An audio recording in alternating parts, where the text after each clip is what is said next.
ఓం మహాగణాధిపతయే నమః. ఓం గురుభ్యో నమః. ఓం శ్రీమాత్రే నమః.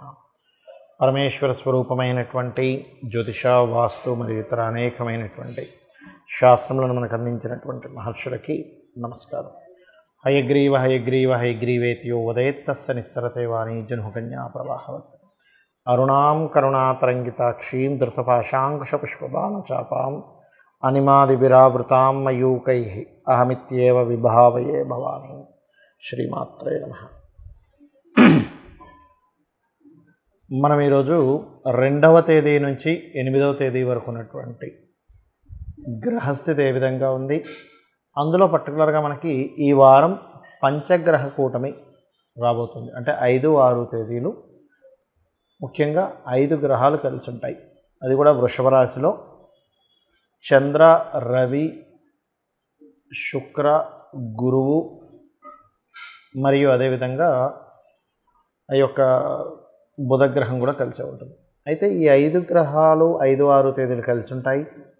మరియు ఈ వారం ప్రత్యేకత ఏమిటంటే కుజుడు తన ఓన్ హౌస్లోకి వచ్చున్నాడు, శుక్రుడు తన ఓన్ హౌస్లో ఉంటూ శుక్రుడు కూడా తన ఓన్ హౌస్లో ఉంటూ శని కూడా తన ఓన్ హౌస్లో ఉంటూ కుజుడిని చూస్తున్నాడు. కాబట్టి 3 గ్రహాలు స్వక్షేత్రాల్లో ఉంటూ అందులో శని కుజుల యొక్క వీక్షణ అంటే శని కుజుడిని చూడటము, దీని యొక్క ప్రభావం వల్ల 12 లగ్నాలు లేదా 12 రాశి వారికి ఏ విధంగా ఉన్నటువంటి విషయం మనం తెలుసుకుందాం. వృశ్చిక లగ్నము, వృశ్చిక రాశి. మీ రాశ్యాధిపతి అయినటువంటి కుజుడు ఓన్ హౌస్లో 6వ స్థానంలో ఉన్నాడు. దీనివల్ల ఏంటంటే శత్రువుపై జయము లభిస్తుంది. అయితే ఈ పంచగ్రహ కూటమి వల్ల ముఖ్యంగా మీరు తీసుకోవాల్సిన జాగ్రత్త, share marketing related and investments, విదేశాలకు వెళ్ళేటువంటి అంశాలు, ఇన్సూరెన్స్ రిలేటెడ్ సంబంధించిన విషయాలను నెగ్లిజెన్సీ చేయకుండా కట్టడము, కొంతమంది సంతాన సంబంధించిన విషయాలను, రాజకీయ సంబంధించిన విషయాలని, ఫ్రెండ్స్ విషయాలను కొంత జాగ్రత్త ఖచ్చితంగా తీసుకోవాలి. అయితే మనీ మ్యాటర్స్ విషయంలో కొంత జాగ్రత్త వహిస్తూ ఉండాలి. కాకపోతే ఈ కాంబినేషన్ ఏదైతే ఉందో కొంతవరకు మీకు సిబ్లింగ్స్ ద్వారా కొంత విదేశీ యోగాలు మీకు సపోర్ట్ అవ్వడము, అలాగే మీ యొక్క సిబ్లింగ్స్ కూడా ఏదైనా వేరే దేశాలకు వెళ్ళడం అనేది స్పష్టంగా చూపిస్తుంది. కాకపోతే మీకు అర్ధాష్టమ శని ఏదైతే ఉందో కొంత ఇది ఏదైనా ప్రాపర్టీస్ కొనేటప్పుడు కానీ, కన్స్ట్రక్షన్ చేసేటప్పుడు కానీ, ప్రాపర్టీ రిలేటెడ్ డీల్స్ విషయంలో కొంత జాగ్రత్తగా ఉంటూ ఉండాలి. కాకపోతే 6వ స్థానంలో 6వ అధిపతి ఉన్నందుకు లోన్స్ లభిస్తాయి, అందులో ఎటువంటి డౌట్ లేదు. కాకపోతే కొంత స్ట్రెస్ఫుల్గా ఉంటుంది. బికాజ్ ఆఫ్ ఈ 6వ స్థానంలో కుజుడు ఉంటూ శని యొక్క దృష్టి ఉంది కాబట్టి కొంత స్ట్రెస్ఫుల్గా సాగుతూ ఉంటుంది. అలాగే ఇక్కడ ఈ యొక్క అష్టమ స్థానం అండ్ భాగ్యస్థానము, దశమ స్థానాలను చూసుకున్నట్లయితే ముఖ్యంగా దశమ స్థానం యాక్టివ్గా ఉంది ఇక్కడ. బికాజ్ ఆఫ్ ఈ కాంబినేషన్ ఏదైతే ఉందో దశమాధిపతి 7వ స్థానంలో ఉన్నాడో ఉద్యోగ సంబంధించినటువంటి విషయంలో కేంద్రంలో ఉన్నందుకు, ఒక కేంద్రాధిపతి మరొక కేంద్రంలో ఉన్నందుకు ఉద్యోగ వ్యవహారాలకు సంబంధించిన విషయంలో చాలా సపోర్టివ్గా ఉంటుంది మీకు. ఇక ఇన్వెస్ట్మెంట్ చేసేటప్పుడు అది కాస్త జాగ్రత్తగా ఉండండి. సాఫ్ట్వేర్ రంగాలకు సంబంధించిన వ్యాపారాల్లో ఉండేటువంటి వారికి మంచి ఫలితాలే ఉంటాయి, అందులో ఎటువంటి డౌట్ లేదు. కాస్త ఆధ్యాత్మికంలోకి వెళ్ళడం ఇట్లాంటివి పర్టికులర్గా చూపిస్తున్నాయి.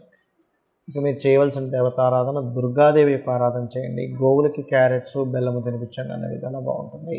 మనకి పంచగ్రహ కూటమి వల్ల దేశవ్యాప్తంగా కానీ, ప్రపంచవ్యాప్తంగా కానీ, అదేవిధంగా ఈ కుజుడు ఓన్ హౌస్లో ఉంటూ శని కుంభరాశిలో ఉండి వీక్షిస్తున్నందుకు ఎటువంటి ప్రభావం చూపిస్తుంది అని చెప్పి చూసుకున్నట్లయితే రవి అనేకమైనటువంటి గ్రహాలను అస్తంగతం చేసుకుంటున్నాడు. కాబట్టి గవర్నమెంట్ ఏదైతే ఉంటుందో ఈ పంచగ్రహ కూటమి రావడంతో దాని తర్వాత తీసుకునే నిర్ణయాలు అనేకమైనటువంటి విషయాలని తన ఆధీనంలోకి తీసుకునేలాగా, అదేవిధంగా చాలా పెద్ద పెద్ద నిర్ణయాలు తీసుకునేటువంటి పరిస్థితిని ఈ యొక్క సూర్య భగవానుడు పంచగ్రహ కూటమిలో ఎప్పుడైతే 5, 6 తేదీల్లో ఉన్నాడో అక్కడి నుంచి అటువంటి కొత్త పరిస్థితులు మనకి రానున్నాయి. అదేవిధంగా కుజుడు ఎప్పుడైతే ఓన్ హౌస్లో ఉంటూ శని యొక్క దృష్టి ఉందో ఇది కాస్త మనకి ఈ సంవత్సరం ఏదైతే క్రోధినామ సంవత్సరం వచ్చిందో ఈ క్రోధినామ సంవత్సరం వల్ల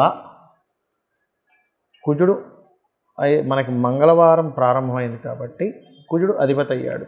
అతను ఓన్ హౌస్లో ఫైరీ సైన్లోకి వచ్చినందుకు కాస్త ఈ అగ్నికి సంబంధించిన విషయాలు కానీ, లేకపోతే ఈ వేడి ఎక్కువ అవడం కానివ్వండి, కాస్త గొడవల పరిస్థితి ఎక్కువగా ఉండడం కానీ ఉంటుంది. కాబట్టి వీలైనంత మటుకు కాస్త జనాలు కొంచెం చిన్న చిన్న విషయాలకే గొడవలు పడేటువంటి పరిస్థితులు వచ్చినా కొంచెం దూరంగా ఉండడం అనేటువంటిది మంచిది. బికాజ్ ఆఫ్ ఈ శని కుజులు ఎప్పుడు మనకి జన్మజాతకంలో కానివ్వండి, లేకపోతే గోచారంలో కానివ్వండి, కలిసి ఉన్న వీక్షించుకుంటున్న కాస్త ఫైరీ సైన్స్లో ఉన్న దీని యొక్క ప్రభావం ఉంటుంది. అయితే ఇక్కడ చాలామందికి లగ్నము రాశి ఇవేమీ తెలియవు. మరి అటువంటి వారు ఏం చేయాలి అంటే ముఖ్యంగా అమ్మవారి యొక్క ఆరాధన ఎక్కువగా చేయండి. సూర్యభగవాను చూస్తూ ఓం భానుమండల మధ్యస్థ భైరవి భగమాలిని నమః అనేటువంటి నామస్మరణ ఎక్కువగా చేస్తూ ఉండండి. బికాజ్ ఆఫ్ సూర్యుడి యొక్క అనుగ్రహం కావాలి. ఇక్కడ అస్తంగత్వ దోషంలో ఉన్నాయి గ్రహాలు. పంచగ్రహ కూటమి నిజమే, కానీ అస్తంగత్వ దోషాల్లో ఉన్నప్పుడు ఉండేటువంటి పంచగ్రహ కూటమి 2 విధాలుగా పనిచేస్తుంటుంది. కొంతవరకు గ్రహము కాస్త సపోర్టింగ్ చేసుకుంటూ ఉంటాయి. ఒక పక్కన మరొక పక్కన ఏమిటంటే ఇక్కడ ఈ కాంబినేషన్ ఉన్నప్పుడు పర్టికులర్గా ఇది ఫైనాన్స్ ప్లానెట్స్ని కంబస్ట్ చేసుకుంది కాబట్టి ఫైనాన్షియల్ రిలేటెడ్ సంబంధించిన విషయాల్లో మీ జన్మజాతకంలో కనుక ఒకవేళ శుక్రుడు పాడయ్యాడు అంటే శుక్రుడు అస్తంగత్వ దోషంలో ఉన్నాడు, ఇప్పుడు పర్టికులర్గా శుక్రుడు అస్తంగత్వ దోషంలో గ్రహ కూటమిలో ఉన్నందుకు మరింత జాగ్రత్త తీసుకోవాలి ఈ యొక్క అస్తంగత్వ దోష సంబంధం. అదేవిధంగా బుధుడు కూడా అస్తంగత్వ దోషంలో ఉన్నాడు కాబట్టి కొత్త వ్యాపారాలు ప్రారంభించేటువంటి విషయాల్లో కాస్త ఈ దోషం తొలగే వరకు కొంత జాగ్రత్త పడుతూ ఉండాలి.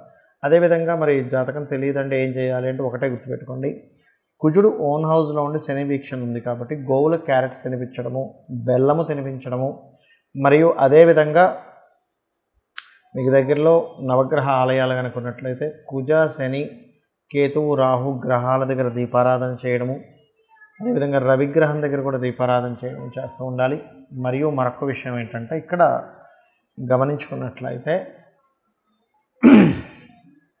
ఈ కాంబినేషన్ ఎప్పుడైతే ఈ పంచగ్రహ కూటమి యొక్క ప్రభావం ఉంటుందో ఇది ప్రపంచవ్యాప్తంగా కొత్త జాబ్స్కి కొత్తగా క్రియేట్ చేసుకోవడానికి ఇట్లాంటి వాటికి కూడా పనికి వస్తుంది. మరి దగ్గరలో నవగ్రహ టెంపుల్స్లో ఏదో విదేశాల్లో ఉన్నాము, అప్పుడు ఏం చేయాలి? వీలైనంత మటుకు మన్య సూక్త పారాయణం కానీ చండీ పారాయణం వినడము, లేదా పూర్తిగా లలితా సహస్రనామాలు. సర్వసాధారణంగా ఏంటంటే ఈ కుజశనుల యొక్క వీక్షణ అంటే కుజుడి మీద శని యొక్క వీక్షణ అది ఉన్నప్పుడు ప్రాణాయామం అంటే ఇలా పెట్టుకొని ప్రాణాయామం చేయడము, లలితా సహస్రనామాలు వింటూ ప్రాణాయామం కనుక చేసినట్లయితే అన్ని విధాలా మీకు బాగుండడం జరుగుతుంది. ఇక్కడ ముఖ్యంగా శని కర్మకారకుడు అవుతాడు, కుజుడు ఫోర్స్కి కారకుడు అవుతాడు. కాబట్టి పర్టికులర్గా ఈ ఫోర్స్ ప్లానెట్స్ కనుక ఇలా ఉన్నప్పుడు ఎవరికైనా శని మహర్దశ కానీ కుజ మహర్దశ కానీ నడుస్తుంది, లేదా శుక్ర మహర్దశలు నడుస్తున్నాయి. ఎందుకంటే అస్తంగత్వ దోషాల్లో ఉన్నప్పుడు శని లేదా కుజ మహర్దశలు నడిచేటువంటి వారు మాత్రం కాస్త ఈ గోచారంలో గ్రహాల స్థితిలో ఉన్నప్పుడు కాస్త ఎక్కువ గొడవలు అవ్వడానికి ఛాన్స్ ఉంటుంది. కాబట్టి శని కుజ గ్రహాల యొక్క మహాదశలు నడుస్తున్నటువంటి వారు కొంత జాగ్రత్త వహించాలి. మరియు అదేవిధంగా మరొక విషయం ఏంటంటే ఆల్రెడీ మీ జన్మజాతకంలో శుక్రుడి యొక్క స్థితి బాగోలేదు అనుకునేటువంటి వారు కాస్త సూర్య నమస్కారాలు ఎక్కువగా చేస్తుండాలి ఈ టైంలో. ఎందుకంటే శుక్రదశ నడుస్తుందండి కానీ ఏమీ కలిసి రావట్లేదు, లేదా అంతర్దశ నడుస్తుంది ఏమీ కలిసి రావట్లేదు. అలాంటప్పుడు శుక్రుడు కంబస్ట్ అయ్యాడు, ఇంకా ఎక్కువ ఇబ్బందిని ఇస్తుంటాడు. కాబట్టి ఇంకాస్త సూర్య నమస్కారాలు చేసుకుని ఎక్కువగా చేస్తూ ఉండాలి. అదేవిధంగా ఇది వివాహాలు సహజంగానే ఇప్పుడు చూడండి మనకి మౌఢ్యమి సమయంలో వివాహాలు కూడా ఏమీ చెయ్యరు. కాకపోతే ఇక్కడ ఎవరికైనా సరే మేషలగ్నం వారు ఉన్నారు, తులాలగ్నం వారు ఉన్నారు అనుకోండి, వృశ్చిక లగ్నం వారు ఉన్నారు అనుకోండి, వాళ్ళు అసలు మాట్లాడుకోకపోవడం కూడా మంచిది ఈ సమయంలో. సహజంగా వేరే వాళ్ళకైతే మాట్లాడవచ్చు, ముహూర్తాలు అంటే నిశ్చయితాంబూలాలు వివాహాలు చేసుకోకూడదు అంటాం, కానీ కామన్గా మాట్లాడడానికి ఓకే అంటాం. కానీ ఈ కాంబినేషన్స్ ఉన్నప్పుడు మాత్రం అసలు వాటి ఊసు వెళ్ళకపోవడమే మంచిది.